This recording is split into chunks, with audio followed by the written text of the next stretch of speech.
আগামী 5 দিনে কোনো বৃষ্টির সম্ভাবনা নেই, কারণ আমাদের অঞ্চলে এখনো পর্যন্ত আপনার শুষ্ক এবং উষ্ণ গরম হাওয়া উত্তর পশ্চিম এবং পশ্চিম দিক থেকে আসছে, এবং তার সাথে সাথে আপনার তীব্র আপনার সূর্যের তাপও পাচ্ছি। সেই কারণে আগামী 5 দিন আপনার বৃষ্টিপাতের কোনো সম্ভাবনা আমাদের দক্ষিণবঙ্গে নেই।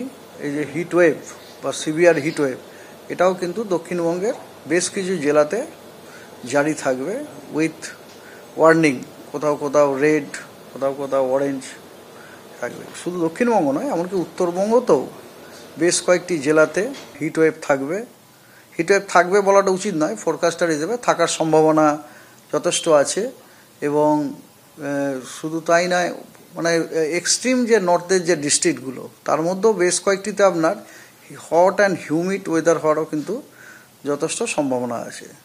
তবে হ্যাঁ, নর্থের জেলাগুলিতে কিছু না হোক কিছু কিছু জেলাতে প্রায় প্রতিদিনই বৃষ্টিপাতের একটা সম্ভাবনা আছে। কোস্টাল ডিস্ট্রিক্ট দিয়ে শুরু করি। সাউথ বেঙ্গলে ডে 1 টু, মানে আজ থেকে শুরু করে, আজকে হচ্ছে 29 তারিখ, 29, 30, 1, 2 এই 4 দিনই আপনার দক্ষিণ এবং উত্তর 24 পরগনাতে হিট ওয়েভের সতর্কতা আছে এবং কমলা রঙের সতর্কতা দেওয়া হয়েছে। 3 তারিখে হিট ওয়েভ আছে, কিন্তু সেটা হচ্ছে আপনার হলুদ সতর্কতা আছে।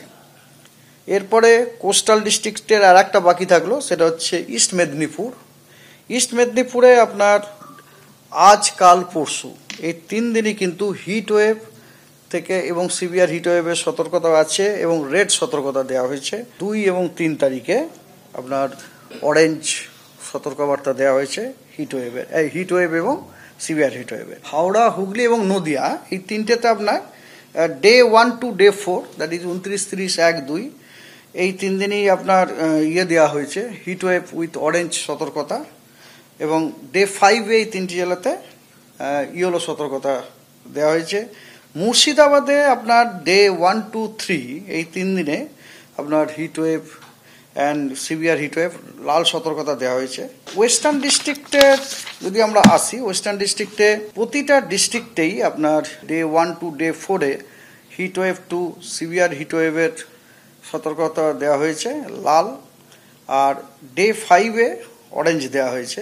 নর্থ বেঙ্গলে আপনার আজকে দিনাজপুর এবং মালদা, দিনাজপুর মানে দুটো দিনাজপুর, উত্তর এবং দক্ষিণ দিনাজপুর এবং মালদাতে হিট ওয়েভের উইথ অরেঞ্জ সতর্কতা দেওয়া হয়েছে, এবং জলপাইগুড়ি, আলিপুরদুয়ার এবং কোচবিহারে হট অ্যান্ড হিউমিড কন্ডিশন সতর্কতা দেওয়া হয়েছে। ভাবুন, এই নর্থ স্টেটগুলোতেও আগামীকালও জলপাইগুড়ি, আলিপুরদুয়ার, কোচবিহারও হট অ্যান্ড হিউমিডের সতর্কতা দেওয়া হয়েছে, কিন্তু হিট ওয়েভ কোথাও নেই।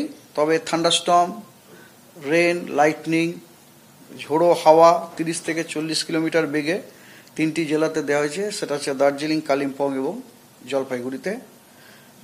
পরশু দিন অর্থাৎ 1 তারিখে দার্জিলিং, কালিম্পং, জলপাইগুড়ি এবং আলিপুরদুয়ারে থান্ডারস্টর্ম, রেন, লাইটনিং, ঝোড়ো হাওয়া, সর্বোচ্চ গতিবেগ 40 থেকে 50 কিলোমিটার পার আওয়ারের সম্ভাবনা আছে, সতর্কতা দেওয়া হয়েছে। এবং পরশু দিনে কিন্তু মালদা এবং সাউথ দিনাজপুরে হিট ওয়েভেরও সতর্কতা দেওয়া হয়েছে, অরেঞ্জ অ্যালার্ট। আর চতুর্থ দিনে অর্থাৎ 2 তারিখে আপনার 5টি যে নর্থের ডিস্ট্রিক্ট আছে, প্রত্যেকটাতেই থান্ডারস্টর্ম, লাইটনিং, রেন, ঝোড়ো হাওয়া 30 থেকে 40 কিলোমিটার পার আওয়ারের সতর্কতা দেওয়া হয়েছে।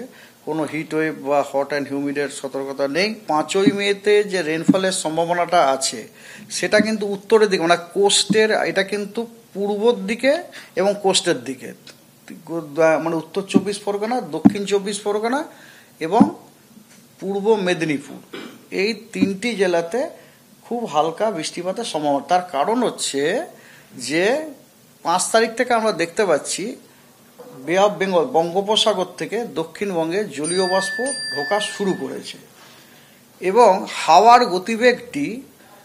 গতিবেগটি দক্ষিণবঙ্গে আপনার টার্ন নিচ্ছে একটা সাইক্লোনিক ওয়েতে। সাইক্লোনিক ওয়েতে টার্ন নিলে সাধারণত ওটা একটা লিফটিংয়ের কাজ করে, জলীয় বাষ্পকে, হাওয়াকে উপরে তুলতে সাহায্য করে, এবং তাতে ক্লাউড ডেভেলপমেন্ট এবং সাবসিকুয়েন্টলি বৃষ্টিপাতের একটা সম্ভাবনা থাকে। তো সেই জন্যই 5 তারিখেরটা আমি বলেছি, সেটা আজও তাই বলছি। আমি 5 তারিখ থেকে কিন্তু বৃষ্টিপাতের সম্ভাবনা আছে। দিনের তাপমাত্রার কিন্তু বড় রকম পরিবর্তন হবে না, এবং এমনকি কলকাতা বলে সব জায়গাতেই কিন্তু মানে টেম্পারেচার একটা ফলের ইঙ্গিত কিন্তু আছে আর কি, ধীরে ধীরে ধীরে ধীরে।